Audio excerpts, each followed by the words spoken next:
Mm. Howdy, y'all. I should say top of the morning to you. Happy St. Patrick's Day. We got a few things we're going to talk about. First, we're going to talk about a little bit of real estate gossip. I'm going to talk about something that was proclaimed on my last stream that I think I need to address about the real estate gossip I shared last week.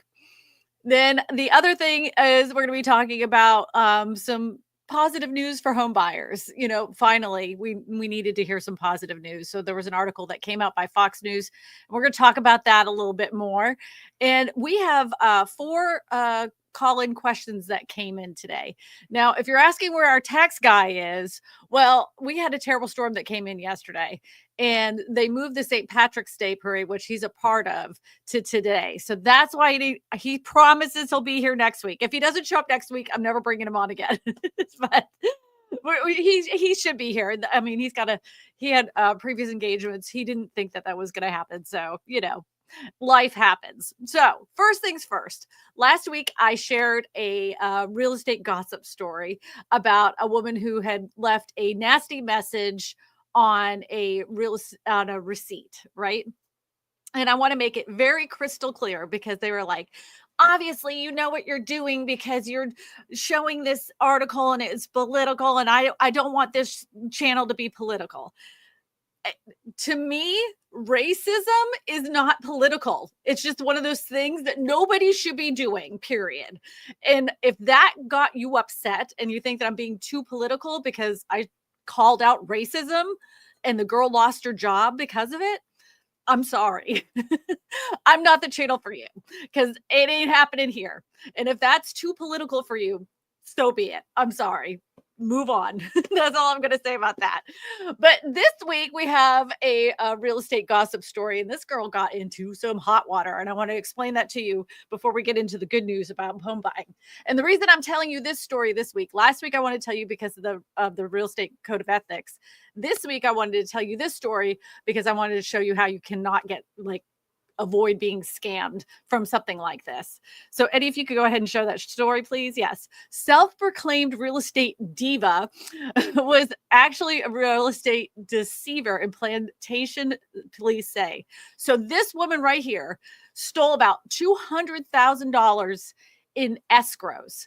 So what she was doing is she was taking deposits or down payments for a home, and normally they would go into a real estate escrow account. Which is in Louisiana, it's a non-interest bearing escrow account. What she was doing is having people fill out these applications and taking those escrows through like Venmo and Cash App, and she was cashing in on them. Supposedly, yeah. So she collected the money and the people never got the house, and she finally got caught, and she was doing unlicensed activity. So that left her behind bars on 4 felonies on Thursday. And here's the thing. Whenever you're doing these kinds of things, first of all, make sure it's in a check form.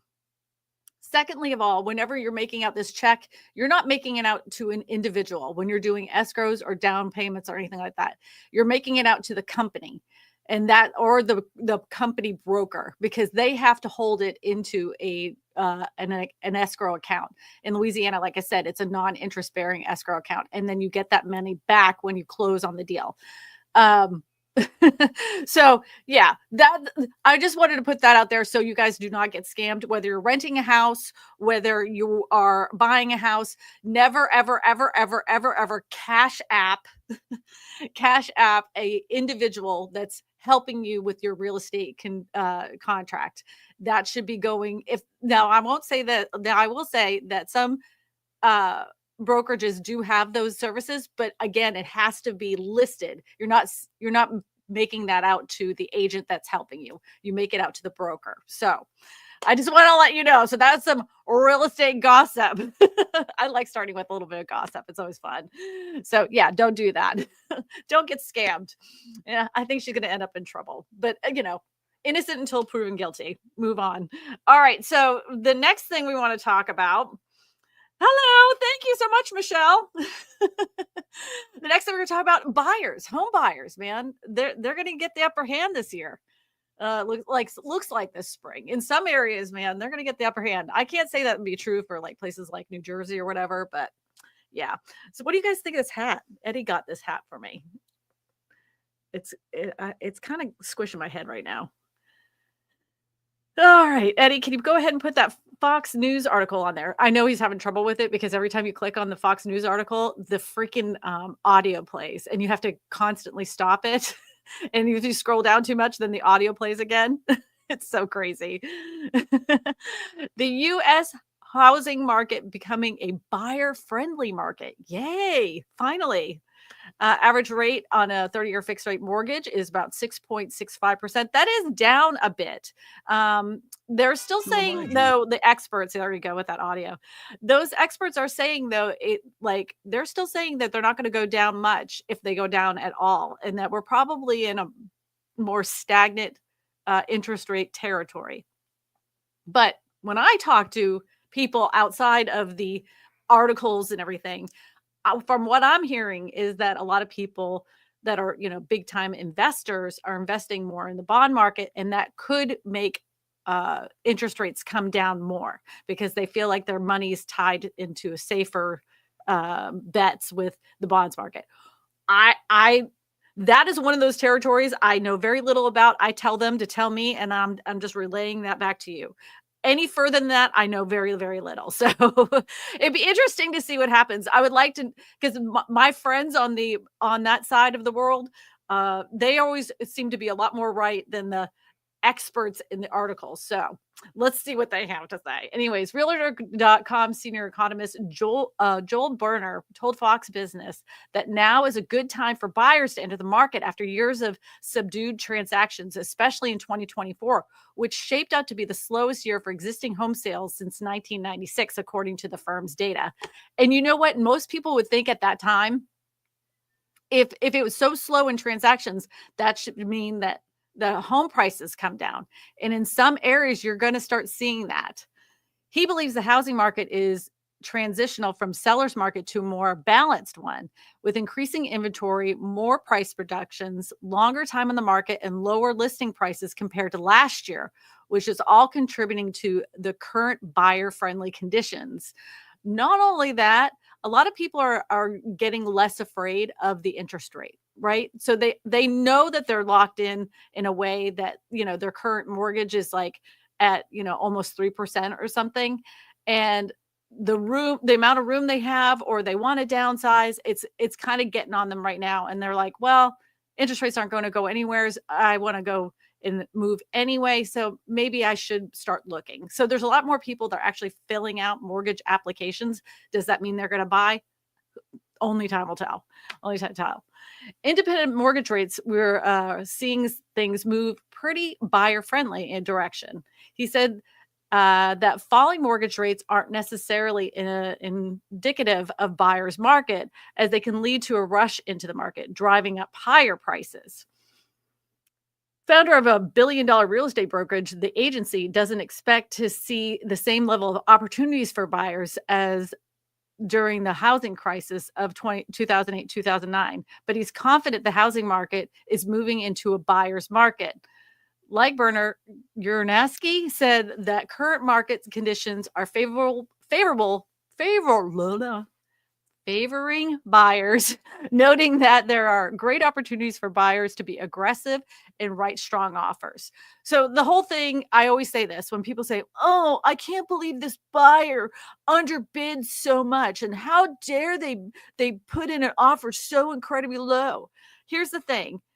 Every seller tests the market at the highest amount they could ask for their house. No buyers out there going, I can't believe they're asking that much money. They just don't put in an offer, right? They're not like, if you get a lowball offer and you're a seller and it's like, that's ridiculous, that's embarrassing, that's shameful, blah, blah, blah. The buyers are testing their market. They want to see how low you can go. And I know it can feel like it's a personal attack on you. It's not. It's about their money, and they want to see how low you can go. So if you're selling in the spring and you feel like you got an offer that's entirely too low, you don't have to accept it. You do not have to, do anything. You can just reject it altogether. Or you can even counter offer and say, my mom and dad did this once. They counter offered at full price because the person came in with a ridiculously low offer. My mom was really offended by that offer because she keeps a pristine house. I mean, I swear she catches the dust with a net, but she got really offended by that. But you got to take the emotion out of it, because all that guy was trying to do is he was just trying to get a house for the cheapest amount. And just like she was trying to sell her house for the most amount. We're on opposite sides of of the table there. So what you have to do is remember, you got to meet in the middle. Where can you satisfy it? And she just wasn't willing to play his game, so she offered back full price. So, yep. All right, 2025 is going to look significantly better than that because of what's going on in the market right now.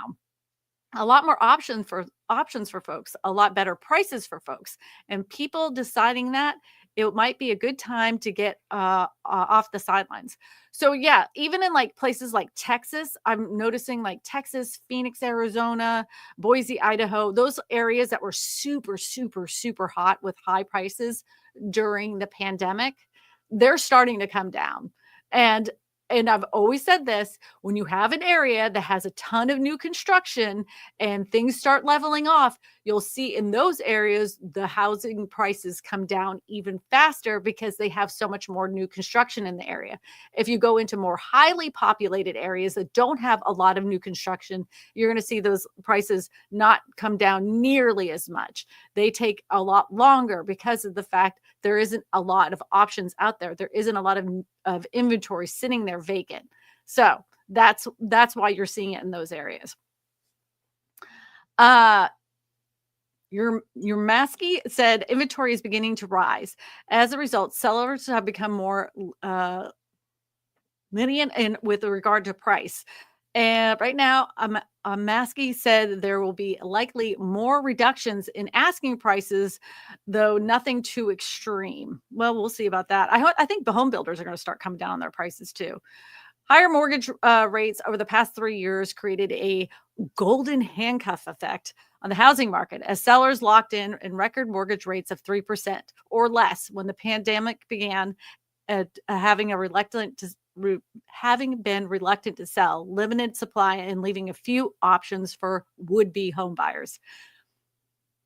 The firm said in 2005 pegged interest rates to fall around 6% by the end of this year. The average 38-year fixed rate mortgage is currently 6.65. I don't know. Do you guys think it's going to hit the sixes? If it hits a 6, that would be pretty good. The walk-in effect has really been a place that last couple years, we're not really in a mortgage environment where we can say lock-in effect is dead. I think there was a typo though. So it should have said the lock-in effect has already been really in place for the last couple of years. That was a typo. We're not really in a mortgage rate environment where we can say that the lock-in effect is dead. I think we're seeing a lot of people who have been waiting out on the market, waiting on mortgage rates, but at some point families grow, jobs change, and people move on. And so that's why we're seeing more listings right now, including those maybe would have listed a couple years ago but decided not to.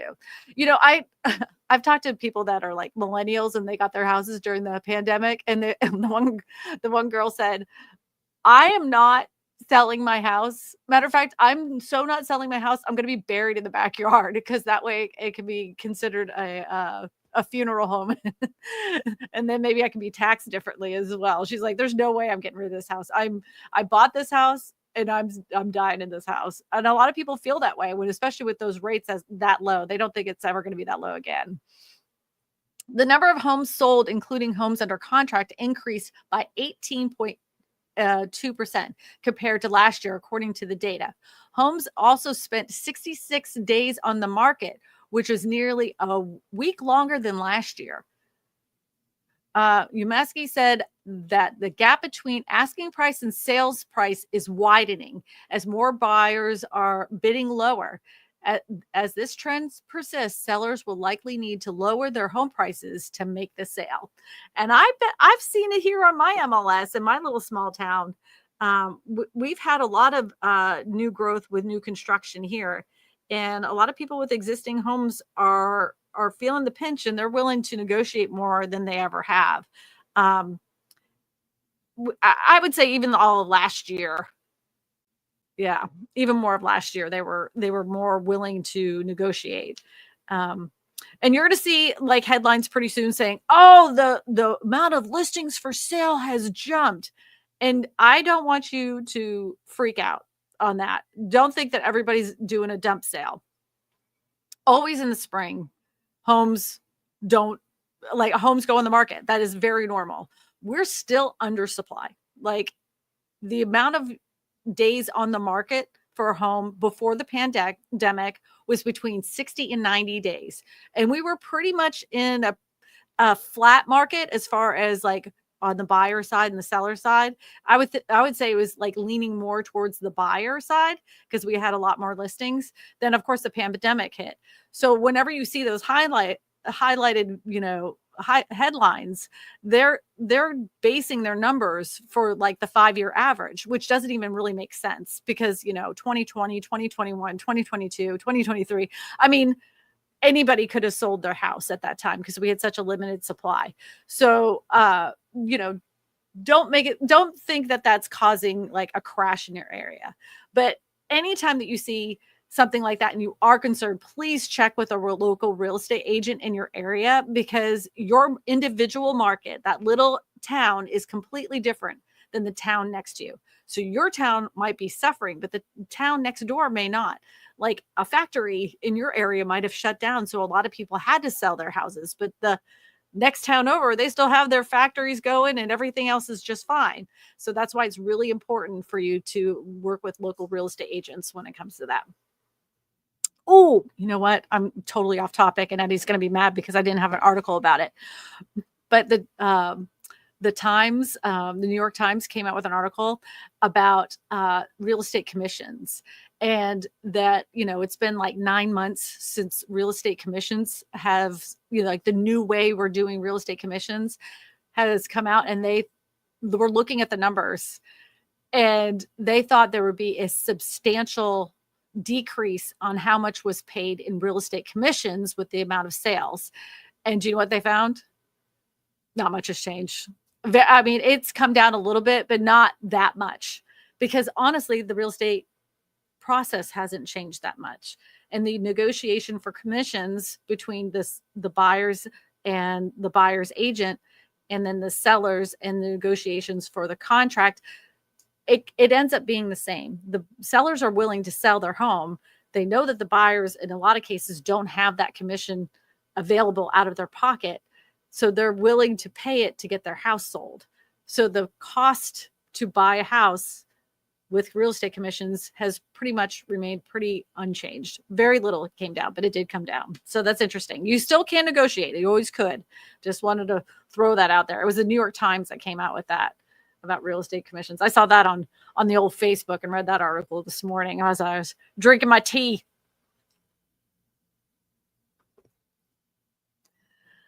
All right, Dizzy Lizzie says, question: do you see people who can afford to selling their homes and moving out of the country sometime in the near future? What effect will this have on the real estate market? This is a very interesting question.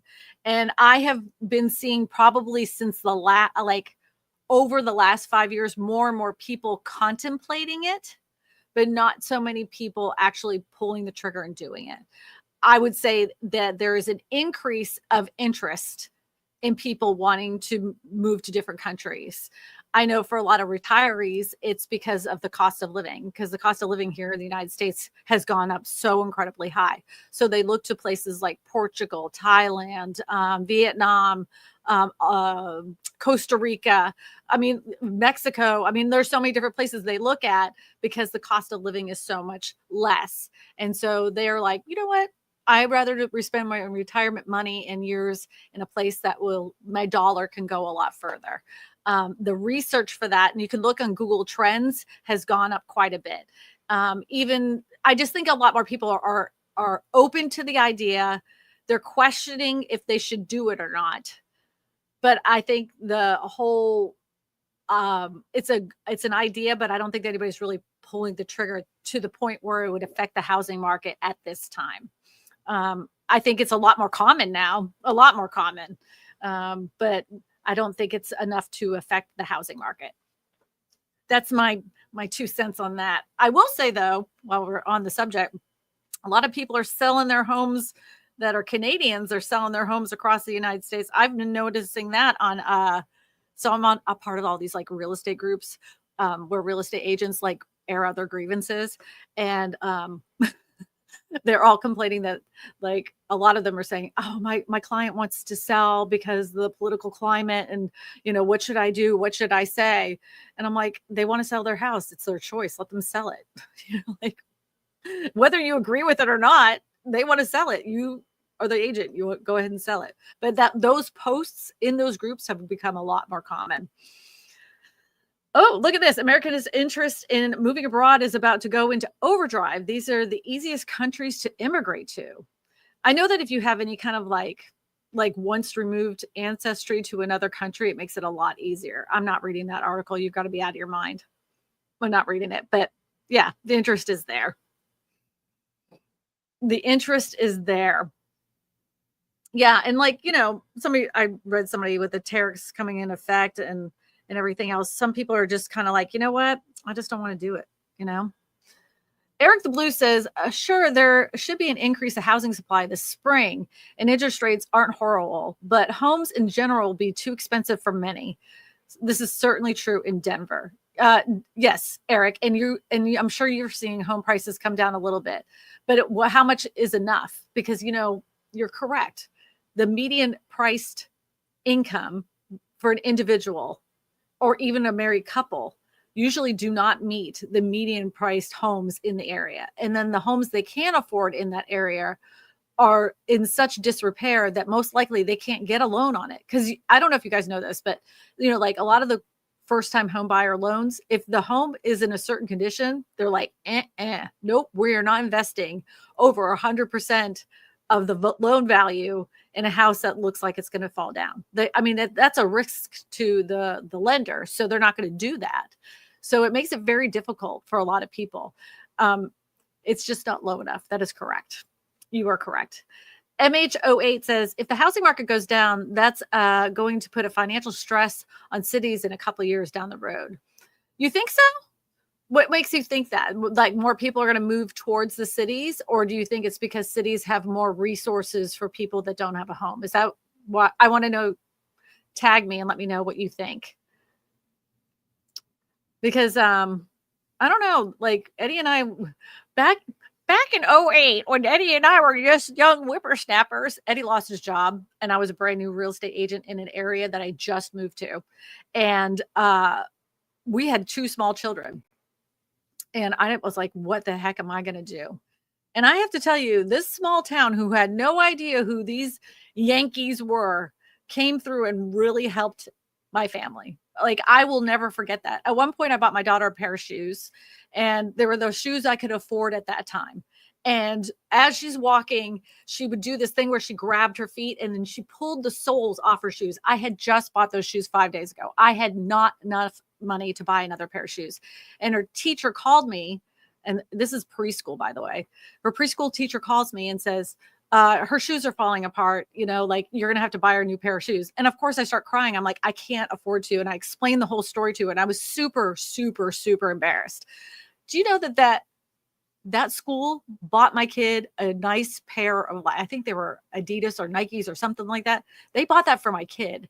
And I will never forget that. And and that was, we live in a small town. We don't know anybody. So I don't know. I don't know if everybody would be moving to the cities. Interesting thought though. Zach said, if you live in a tornado, if you live in a tornado or Hurricane Alley, buy a house with a basement.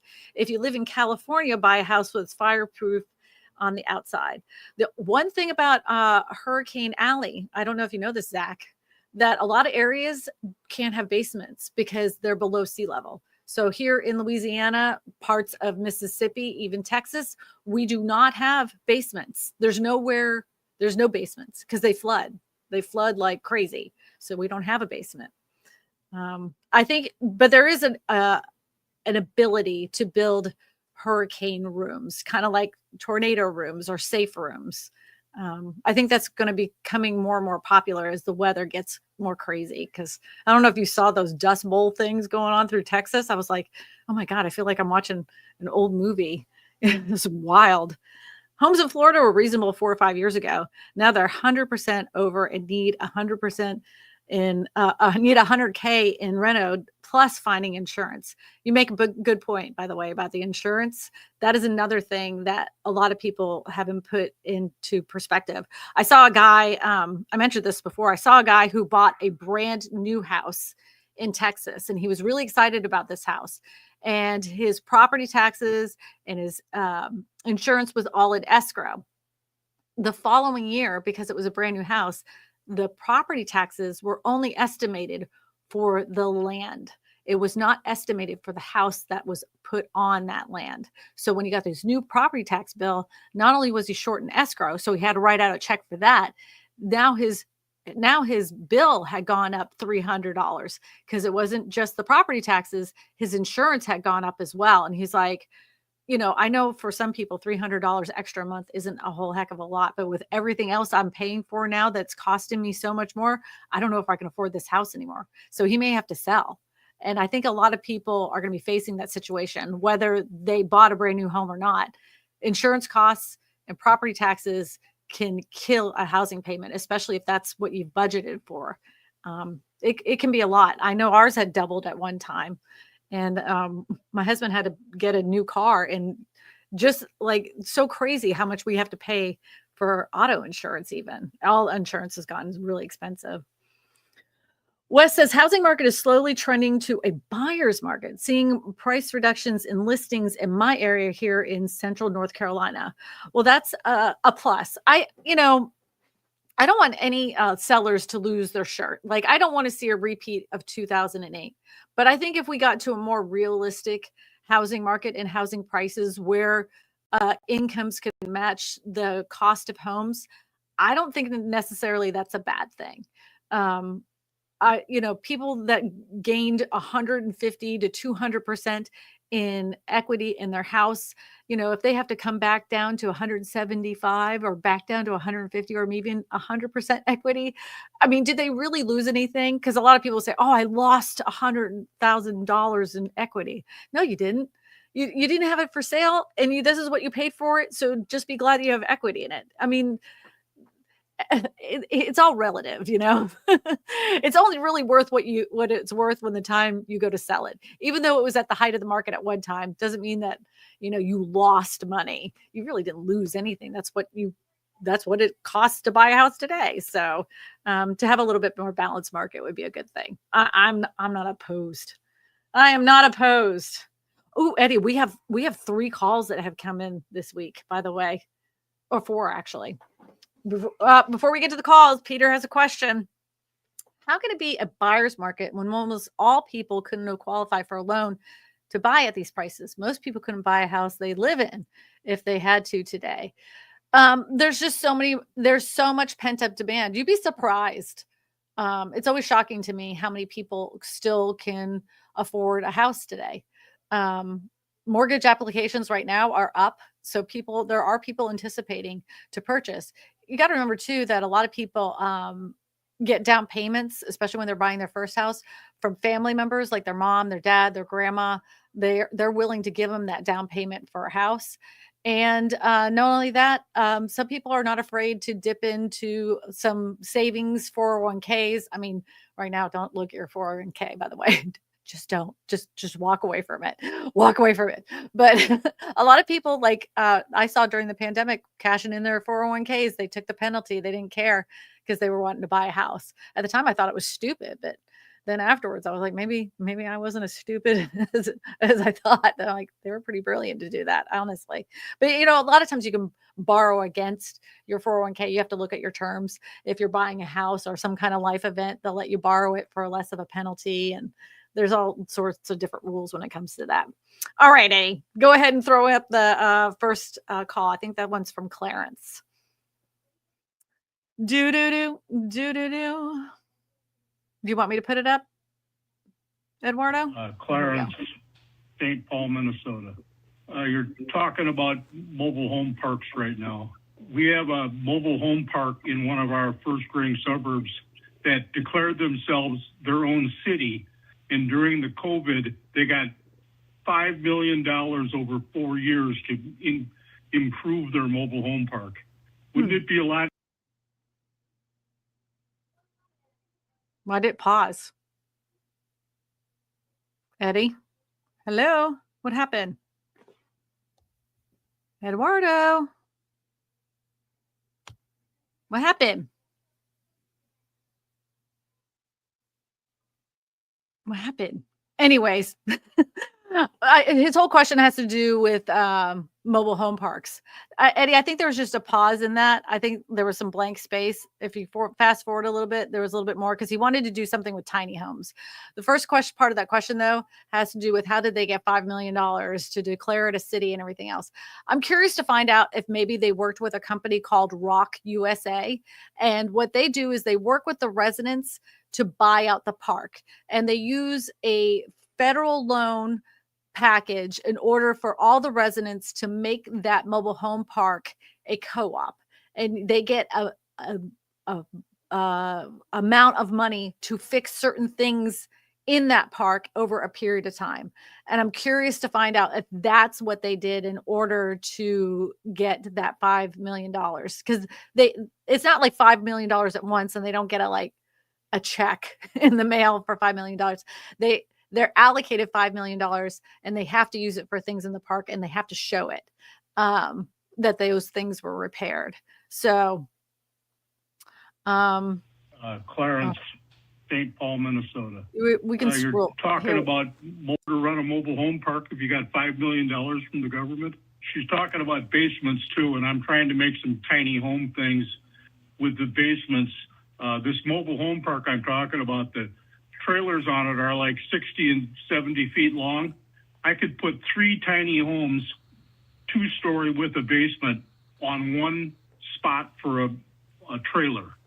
And I think I could triple the, density without having people would actually have more yard space and parking space when I got done.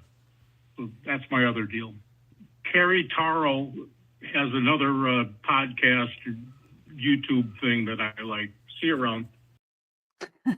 I love Kerry Tarno. He's great. He is great. He's got some all sorts of different affordable housing options there. Now, if you were to buy a park and you wanted to put tiny homes in that park, you're going to have to still check with your local officials to see if you can do that. Even if the park allows or has rules for PMRVs, if they're considered tiny homes and they don't meet a certain square footage, you're still going to have to get, you're still going to have to work with the local officials in order to get that approved. I agree with you. I think that there should be more developments of smaller homes. And if tiny homes are something that they could do in the area and use that space, yeah, I mean, I would love it. Eddie and I have always said that, we always dream about owning a mobile home park because I want to do it my way, I want to do it the right way, where it's like many of them in Florida, they have it done right. I mean, I'm just comparing it to ones that I've seen, and they make them so nice and so friendly to the residents. And that's what I would love to do. I always said if I won $1 million, I would have a tiny home, mobile home community, and it would be to the nines. Sam said, what if tariffs coming in effect on lumber at some point, would the secondary market get a bigger boost than new builds? It totally could. If it costs too much to build, even some of the home builders will pull back because they're going to be like, I can't pencil this out and make sense for the price conditions of the area right now. Like if a house now costs $100,000 more than it did before the tariffs went into effect, they can't pencil that out with even the cheapest labor to make that work, especially if the homes in the area are 350,000, right? They still can't make that work. So you'll see a lot less new homes being built, making the secondary market, like you said, resale homes a lot more expensive because there's going to be a shortage of supply again. But that's only if there's enough buyers out there wanting to buy.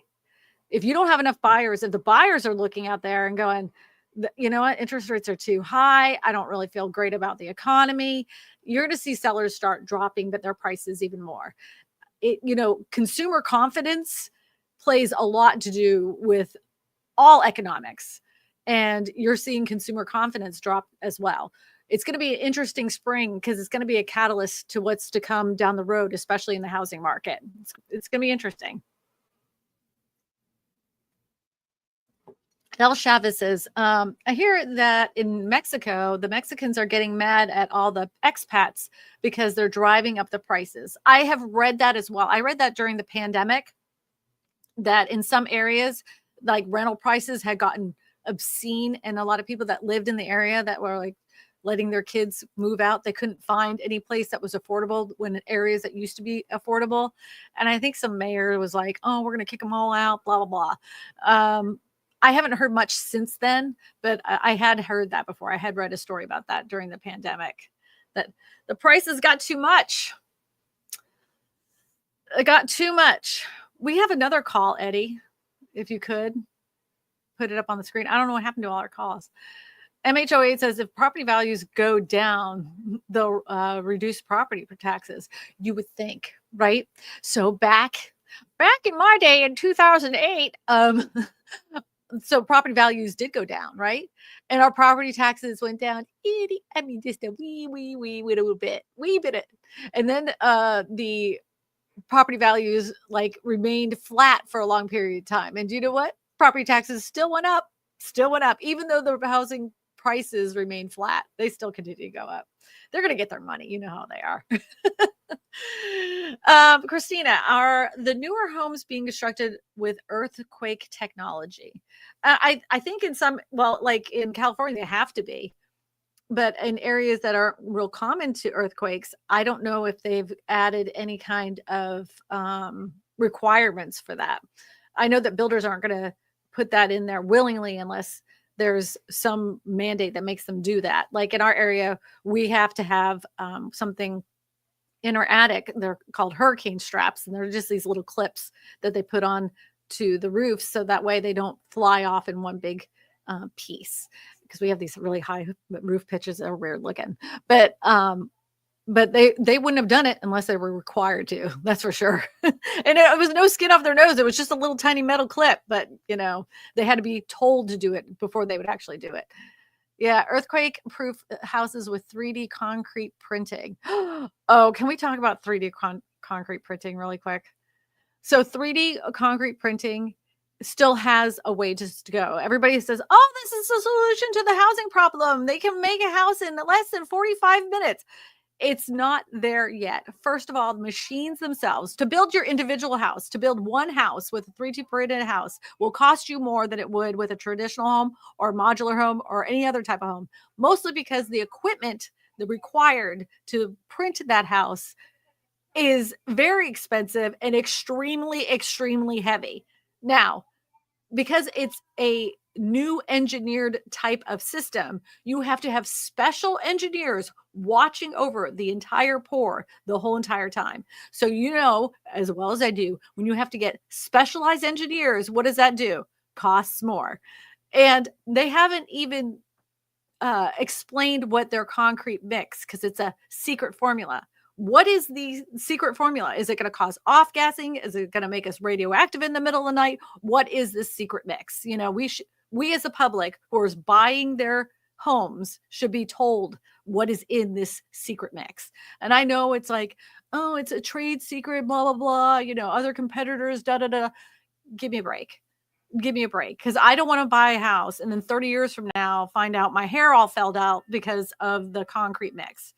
the 3D printed homes that are in neighborhoods are going to be the most cost efficient because of the fact that they can pour them one right after the other.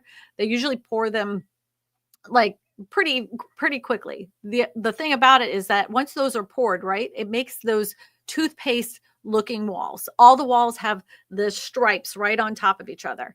If you have a plumbing problem, you have an electrical problem, something like that, over time, because things happen in a house, you have to cut into that concrete. Once you cut into that concrete, how are you going to match up, first of all, the color of that concrete? Secondly of all, the texture of that concrete, and to get it to blend in without looking like a weird patch that's in the middle of your, bathroom. Like, I don't know. I like the idea. I like the concept of a 3D printed home. I just don't think we're there yet. I do not believe it is an affordable housing option. And I talked to like investors all over the country, and they all bought into the 3D printing idea. And almost every single one of them that I've talked to abandoned that idea back about 4 or 5 years ago because of all the reasons I just told you. So, okay. Ezio says, I can almost afford a home in Phoenix, Arizona, but the HOA rates are insane. A lot of communities, most of them $250 to $400 a month. Also, our insurance costs are up due to all the disasters in other states. Yep. HOAs, man, can take you out. I don't know how many times I've seen some HOA fees and you're like, what are you doing for that money? And they give you a breakdown. You ever really want to go down a rabbit hole, just put in like Google HOA getting in trouble, because they are always getting in trouble. Somebody siphon off money somewhere. It's ridiculous. I'm dying here. It's my allergies. Question Jeffrey has anyone seen their homeowners insurance increase? Mine went up from $1,950 to now over $3,900. I live in Missouri, and in fact, we have some tornadoes the other day. I hope your home wasn't affected by the tornadoes. I saw how you guys had gotten a bunch of hail. Yes. If almost every state is being affected by higher insurance rates, places like you and I, Louisiana, Texas, Mississippi, Florida, we've gotten our homeowners insurance up double. I mean, it's insanity how much it's gone up. But they say it's because of the cost of replacement. I've done many discussions about the insurance company and where their profits go. Yeah. It's crazy. So I've noticed too that some people have been looking at areas to move to that don't have as much bizarre weather. They're looking for more areas that are more even keel as far as weather is concerned. And they're looking for that opportunity just to save on homeowners insurance and everything. So it'll be interesting. Eddie and I have done it ourselves. We've been looking. Who knows? You might find me in another place someday soon. Who knows? Debbie says, Christina, why do you always sound like you're from Jersey when you talk about on the calls? I don't know. I'm not even from that area. I'm from Massachusetts. I don't know why I don't know why I always sound like that. I don't have the answer for you. Eddie, we have more calls that need to be addressed. We have 3 more calls. Suzanne. So I got pre-approved for a much larger amount than I was expecting, which is great. I have no intention of purchasing at my maximum, which is also good. I don't have to worry about trying to lower what I want to do, but I am looking to put a manufactured home on land. I understand that that is a package contract, and I've struggled to find a real estate agent that can help. I managed to finally find one, but my question is, how does the process go once you are pre-approved and you're ready to start putting in offers on parcels? Is it something that the home manufacturer deals with? I'm working with Clayton Homes, actually. Or is this something where I expect my real estate agent to start putting in offers for me, and then depending on the offers, then it gets thrown in with the with the manufactured home. Like, I don't know how this process is supposed to go, so I don't want it to be left up to the manufactured home seller agent to guide me through this process. Not saying they're all terrible, but everyone's out to scam everyone these days. So I was hoping for some advice and maybe a video about how the whole manufacturer land package thing works. How does it start? How does it work? What are some things to look for? I appreciate your advice. I've been watching you for years. The home manufacturer was extremely surprised by a lot of my questions, did not have answers to really any of my questions. Wow. So they're like, you are a very informed buyer. In my 20 years, no one has ever asked these questions. I'm going to have to get back to you. I have not heard back, but it's only been a couple of days. So I'm not expecting shocking. miracles, but I shocking. greatly appreciate how candid you are. It has made me a very informed, educated buyer. I just want to understand this process, so I am not surprised or taken advantage of. Thank you so much, Ms. Christina, for all the hard work you've put in, and I look forward to your next video. What a fantastic call. Thank you so much. So buying home, brand new mobile home is a process, and you can go to a lot dealership, and they do have packages where they have land in the area and they roll it all into one. I will strongly suggest for you to watch the video that I put out that said, I bought a Clayton home. This was the title of the video. I bought a Clayton home and instantly regretted it. And he regretted a lot of things that he did wrong when he bought that Clayton home. And a lot of it had to do with the preparation of the land ahead of time and what things he probably should have done on his own instead of doing it in that package, because he didn't get the best results for what he wanted, because he wanted his house in a specific area. They ended up putting it in a completely different area. The well system was supposed to be over here, and then it was over there. Then the light pole, which was right up next to the house, they said they were going to move, and they never moved it. If you decide to go with that package that Clayton is offering you, everything they tell you, they say they're going to do, you make sure, I'm talking triple, double, quadruple check, that they actually write that in the contract. If they say, oh, no, it's fine, we don't need to write that in there, red flag. Say, I'm not signing anything. I'm not giving you a dime until it's in this contract. Because every time that you have a problem heading up to the time that you're having it delivered, they'll say to you, well, was it in the contract? Well, they know it's not in the contract because they didn't write it in there. So no matter how friendly the salesperson is, no matter what they say to you, you make sure that everything is written in that contract. Now, the other thing I want to ask you is, are you getting your loan through the Clayton financial offices there? If so, that's going to be a different process than if you were working with a bank, like a credit union. So the credit union could work with you to have a new home package put together where everything's rolled in together, where they make an estimate of how much it's going to cost. That will include your light, electricity, your well, your internet, everything that goes in it together. And they will work with a company that it will be putting in your mobile home.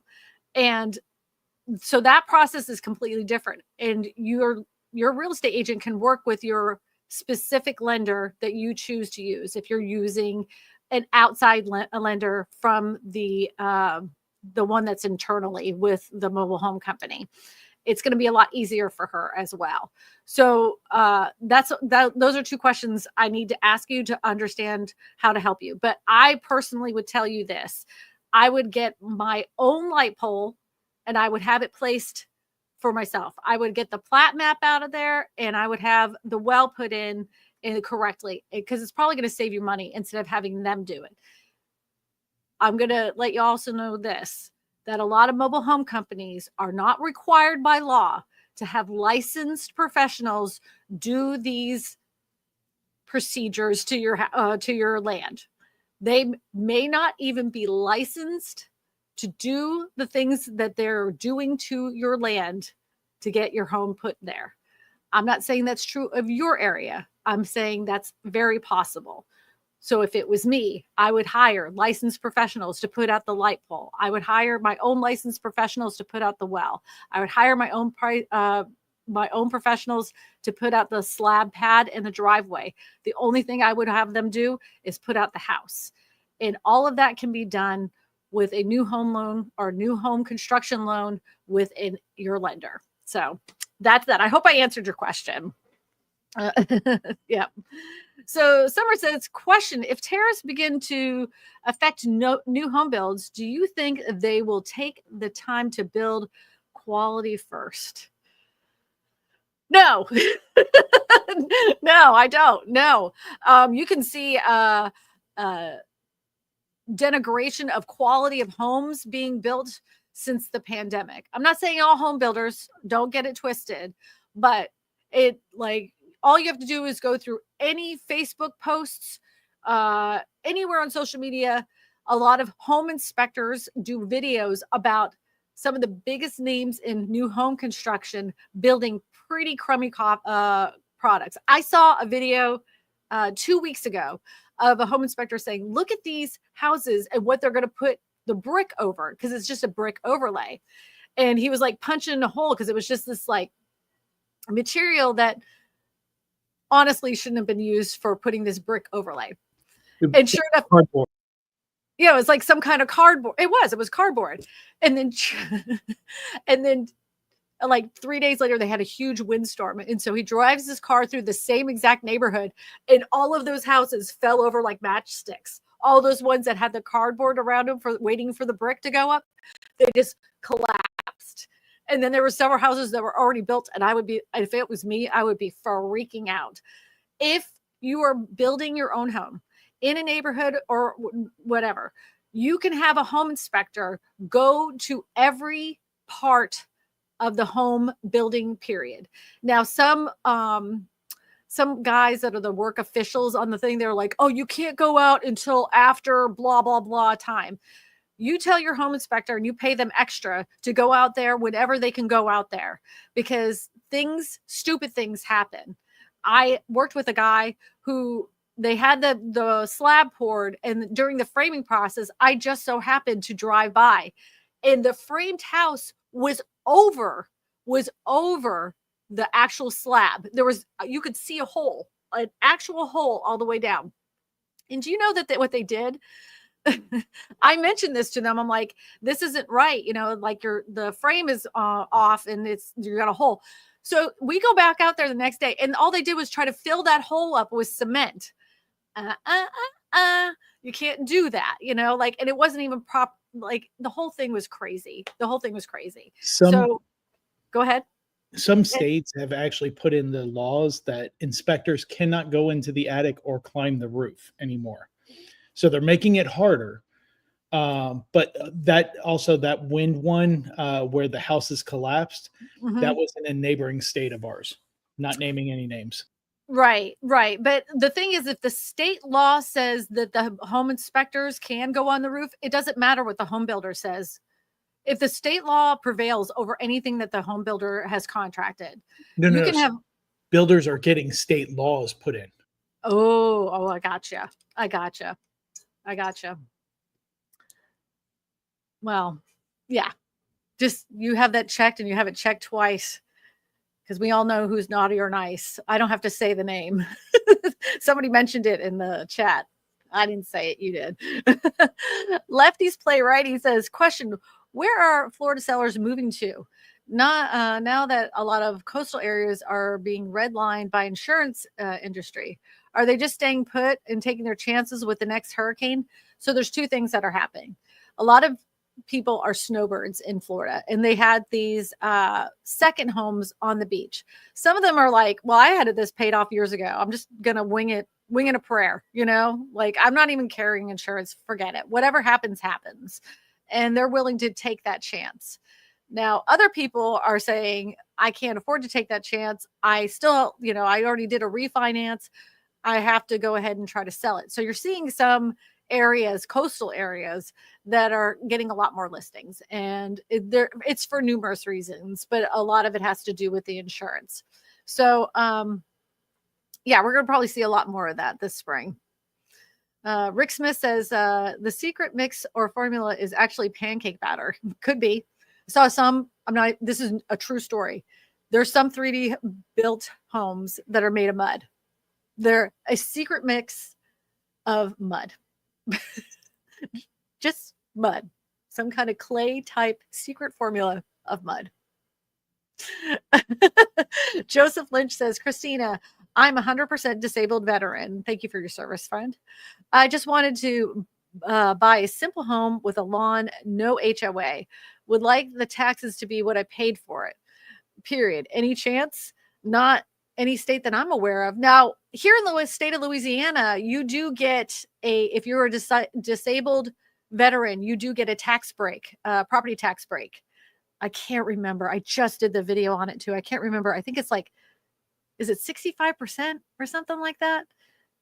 But yeah, here in Louisiana, that's you get a massive tax break on your property and taxes if you're 100% disabled from as a veteran. Just FYI, if you were thinking about Louisiana, just know that we do flood. We do flood. We have our fair share of hurricanes. Property homeowners insurance is a little pricey, but the homes are reasonably priced. So maybe you want to move towards the middle of the state instead of the lower part of the state. just giving you a little free advice.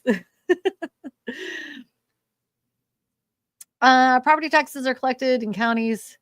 Louisiana properties assessed at 10% of fair value. Homestead exemptions of, $7,500. For disabled veterans, the exemption is $15,000 of assessed value. I think it's more than that now. I think they've changed that. So, yeah, I think they changed that. Oh, in 2022. Huh. I guess that was it. Yeah, $15,000 off of the cost. Any thoughts on Baton Rouge? I live outside of Baton Rouge. My friend James Fisher. I live right outside of Baton Rouge. We got good food here. We don't have basements, and we do flood. We got good priced homes, and the neighbors are super friendly. We've met some of the nicest people here in Louisiana. What's that? What's that, Eddie? Well, I've been paying property taxes for about 16 years now, and it seems like the property tax went down a little bit, but it's still like really very high. And so was wondering if there's any group or department where we can ask them, maybe they can give us a break and lower our property taxes, because everything is really going up, especially the home insurance and everything. Really, really taking so much of our income.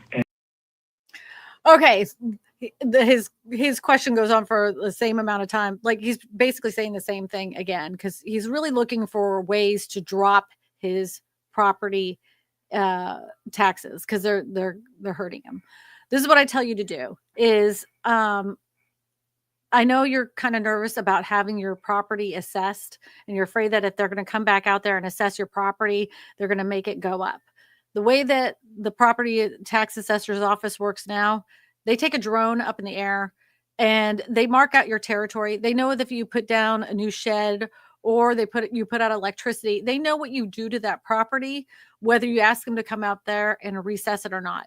I would tell you to go down to the tax assessor's office and explain to you why your property taxes have gone up so incredibly high and what you can do to lower them.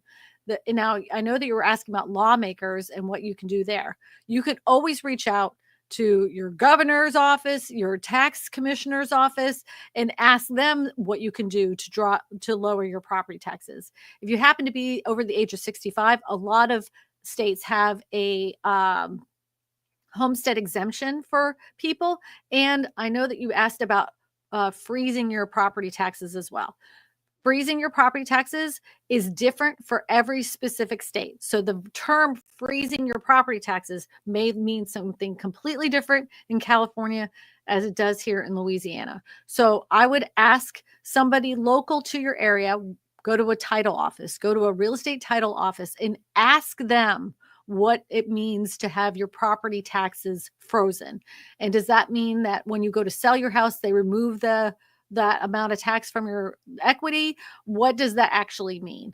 And then I would start petitioning to get some of those property taxes lowered and find ways you can do that. It takes a lot to get the ball moving, especially when you want something to be reduced. And I know that you're probably nervous about asking them to do a reassessment on your property taxes, but it could behoove you that you do. Just going to leave that there. Yep.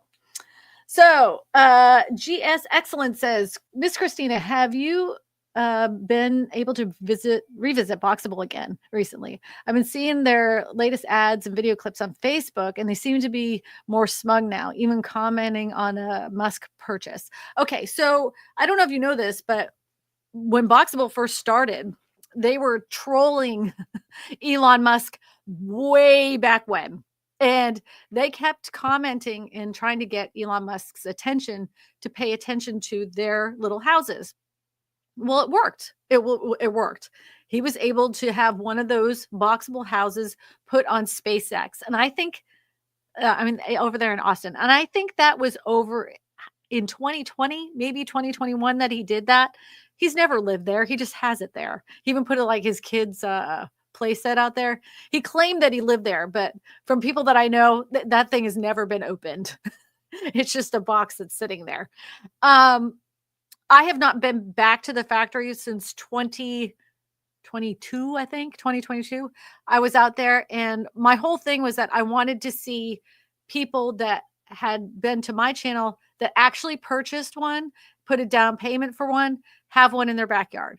I've seen one video of a guy who got his Boxables, but he is an investor and he was putting them in a community where he had mobile homes, and then he's replacing those mobile homes with all sorts of different types of houses, whether that's a Boxable, tiny homes. He has all these different ones, but they're all for rent. And again, he was an investor. He wasn't an actual person looking to have this in their backyard. I'm still waiting for that. I mean, I believe the wait list on that is it's way over 100,000 people waiting on their Boxable. So if you were to order one today, how long would it be before you actually got one? Or do you get special treatment because you're an investor? I think that's kind of, they have lots of factories. I would wish them nothing but success, but until I see people start actually getting them in their yards, I'm just very cautious, very cautious. Sly All Day says, Ocala, Florida, new home builds told buyers you're not allowed to stop by the property while property's in construction. If you do, the sale is void. To me, that is very fishy. I would love to know who the builder is. And you can make arrangements with the foreman on the site for specific times. Like they don't want inspectors coming out there all the time, right? So you can say, okay, I want my inspector to be out there when the slab is being poured. You can put that in writing. I want my inspector to come out there once it's framed. I want my inspector to come out there once the plumbing and wiring is done. And I want my inspector to come out there once the drywall is up. So you would have your home inspector out there 4 times. And then you can do your final inspection, like your fifth inspection would be your final inspection where they can see all the bones of it. So that way, every step of the way, this has been inspected. Because even though you get inspections from your city or county or whatever that says, oh yeah, this has been approved. As well as I do. There's some guy out there just filling those things out and handing them out and put them in the envelope. They didn't even go look at it. Not saying that happens, but we all know that happens. We all know that happens. Yep. Nature Steva, California. How come nobody's talking about HR 1340 that would raise the exclusion rate on capital gains on the sale of a primary residence? Oh, I think that's the most important one because so many retirees are hanging on to their large homes and they want to downsize, but they don't want to lose the retirement money in the capital gains. Great question. So I went ahead and did my due diligence and looked this up because I didn't know it as HR 13402 or something like that. I didn't know it as that, but I had heard this before. So I was like, I did my little due diligence and I went and looked it up. And sure enough, it is a bill. It's not a law yet, a bill that's been introduced to help with capital gains tax. Here's the thing. If you actually look up reduction or help with capital gains tax, I want you to look at all the bills that have been introduced to our Congress. And you can go back for years. And do you know that it has not changed since 1997? Lots of congressmen have introduced bills, and not one of them has turned into a new law since 1997. I feel like this is one of those things that lawmakers use to get hired again. And it's a great idea. It's a great law. Ted Cruz put out a law very similar to this 2 years ago.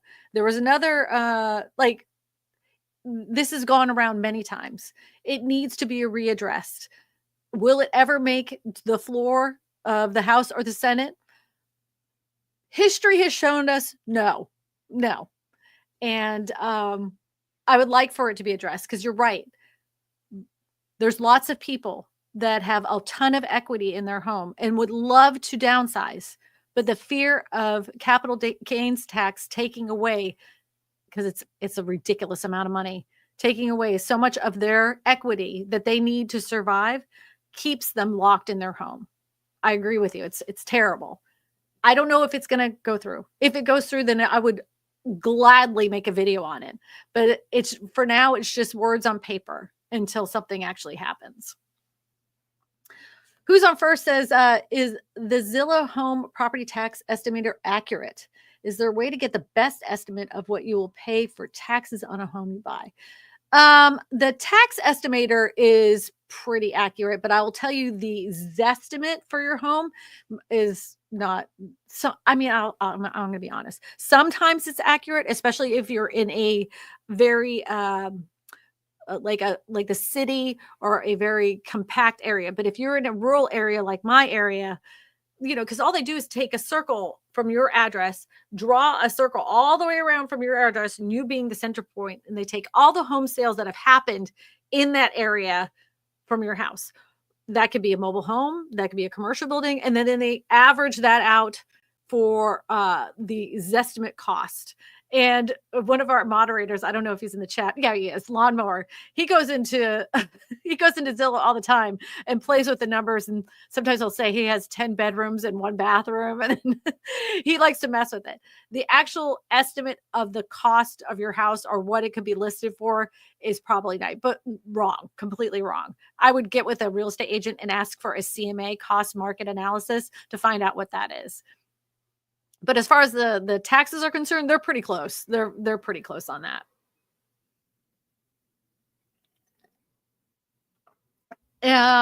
Eric the Blue says, my question concerning Boxable is, can they meet the demand for even their casita?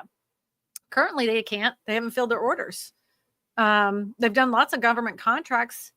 From what I'm told, but not everybody's gotten them. I mean, there's people that have been on that wait list from the time they started. And that was back in 2000 and right at the end of 2019. So it was 2020. I think I did that very first video. And there have been people that have been waiting on that wait list with a down payment for quite some time. And they still want it. They're waiting. They want it. So I don't know. They keep building factories to meet the demand. But I still don't know anybody that's actually a subscriber of mine that actually got theirs. Seen a few videos that people have theirs, but they're investors. They're not individuals. So to me, that's concerning. It's concerning. I'm going to put my top of the morning hat on you. You like that? Boom, boom, boom. You guys, I actually I created a new I'm going to show you my the new thing I created, but I almost forgot. We have a poll.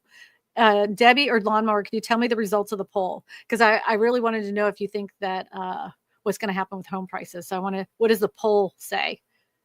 It is a Paperboy cap. That's exactly what it is.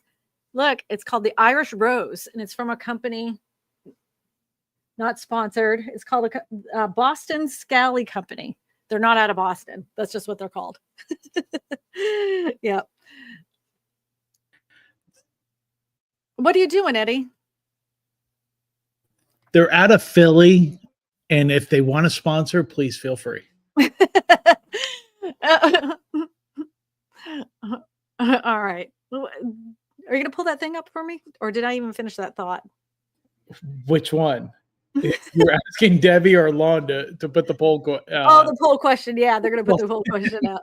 Well, you tell us the poll results since we're waiting so long. Go ahead. Mr. Wise Guy. Mr. Wise Guy, go ahead and tell us the poll answers. Oh, see, he got all quiet when he was making fun of me, huh? I bet you more people are going to see them coming down. I bet you.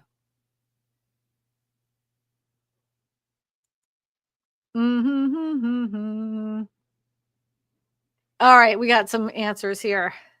Never mind, I messed up actually. Yeah, I figured. We got 43% said no. We got 25% that said yes. Who's on first? Said drum roll, please.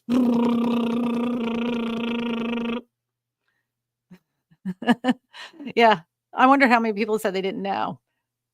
I'm expecting home prices to come down a little bit. Is it going to be a crash? I don't think so. 32% said they don't know. Thank you, Debbie. Thank you, Amanda. I appreciate you guys. With that, I made you guys something very special. I created a brand new outro, and Eddie's going to play that for you now. But in the meantime, I want to say a very special thank you to our moderators who have kept the chat very clean and lovely, and everybody asked their questions. I want to wish everybody a very happy St. Patrick's Day. I hope you enjoy your corned beef and cabbage. I will.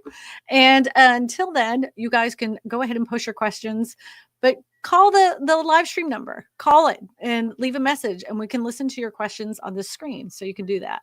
So, if you need to get a hold of me, you just go to my website, ChristinaSmallhorn.com, click on one of the pink buttons, fill it out, and I will give you a ring-a-dingy, a little callie call. All right, Eddie, show them my new outro that I created today. I'm very excited about it. Yeah. Oh, Eddie wants me to share the podcast. Yep. Listen to it there. It comes out on Monday. Eddie, just play the thing. I want him to. I don't want to talk about that. I want to show him my new outro. I made this today. Man, I was rushing too to get this done. Nobody cares about that other stuff. Show him the outro. I did this. I did it all by myself. That's a wrap, but don't you fret. Oh, come on, Eddie. What are you doing, dude? That's a wrap, but don't you fret. Got real estate questions, you're not done yet. Call 888-205-0197 and say, AI Christina will light the way. Big thanks to Eddie and the mod crew, keeping things running just for you. And to everyone who stopped on by, you make this stream soar high. We'll be back before too long, 'cause everyone deserves an affordable home.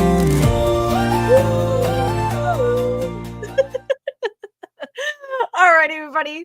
We'll see you next week. I hope you have a fantastic week. So long.